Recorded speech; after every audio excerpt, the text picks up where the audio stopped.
China has announced an investigation into its former security chief, Zhou Yongkang.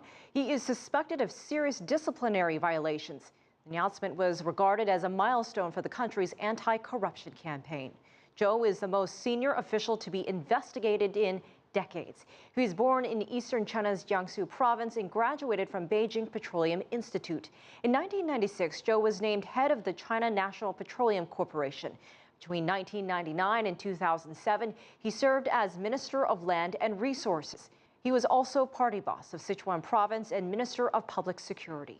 In 2007, he became a member of the party's top leadership and held the post of head of security, controlling the courts, police, and paramilitary. He retired in 2012. For more, we turn to CCTV's Han Bin. And Han Bin, tell us more about the CPC's decision on the case against one of the highest-ranking officials in China. Hi, Elaine.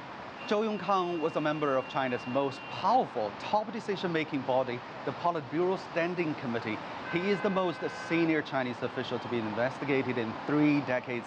The formal announcement of the probe follows months of speculation. Zhou has reportedly been under virtual house arrest since last year. Several individuals believed to have had close ties with Zhou have also been targeted in a widespread corruption probe. Those we talked to approved of the crackdown.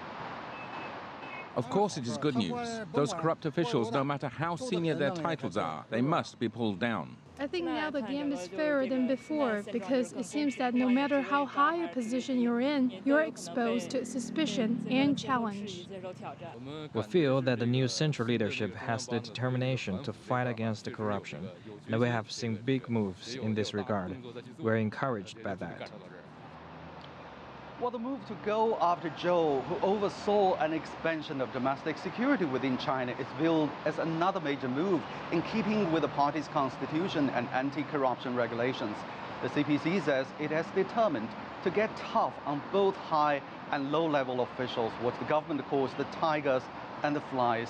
A government statement does not give any timetable for the probe, nor does it reveal any evidence against Zhou. Elaine. And Han Bin, as you mentioned, Zhou Yongkang's case is being presented in Chinese media as part of the government's overall battle against corruption. Can you tell us more about the anti-corruption campaign? Well, we know that ever since President Xi Jinping took office in 2012, he has conducted a sweeping crackdown on corruption within the party.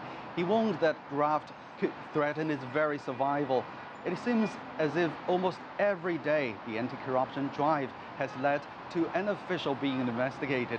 As many analysts point out, China needs institutional reforms to get to the root of the problem.